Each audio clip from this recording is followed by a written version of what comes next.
Azrael, once the magnificent ruler of the Sunstone Pride, was no more. His fiery mane, now dull with age, hung low. His once powerful limbs trembled with each step. The whispers of the forest spoke of his defeat, of how a younger, stronger lion had usurped his throne. The usurper Kale was Azrael's own nephew. Blinded by ambition, Kale had challenged him in a brutal fight. Azrael, old and weary, was defeated. He was banished, forced into exile within the shadowy heart of the Whisperwood. The weight of his defeat pressed heavily upon him.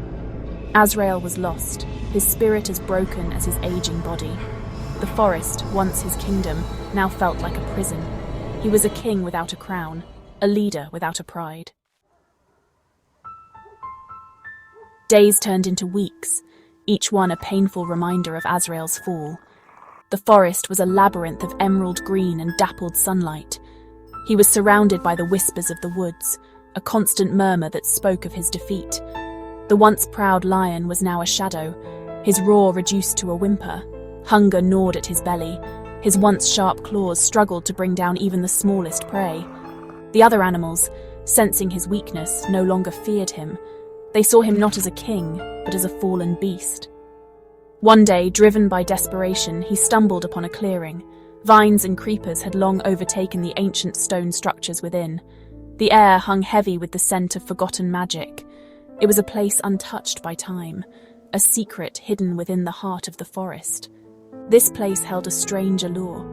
Azrael felt drawn towards it, a glimmer of hope flickering within his weary heart.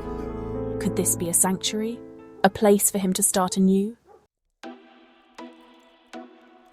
He cautiously entered the ruins, his steps echoing in the silence.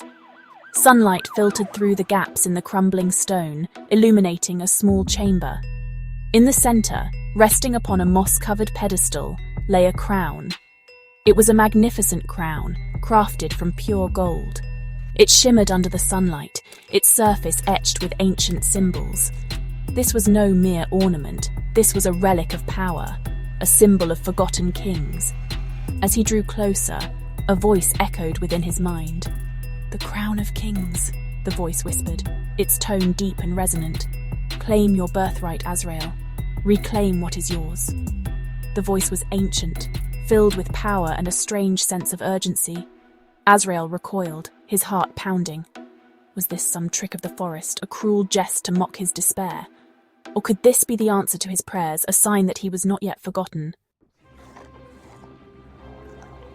He reached out, his paw trembling slightly, and touched the crown. A jolt of energy surged through him, memories flooding his mind. He saw the kings of old, their faces etched with wisdom and strength. He saw himself, young and proud, taking his place among them. The voice resonated once more, stronger this time.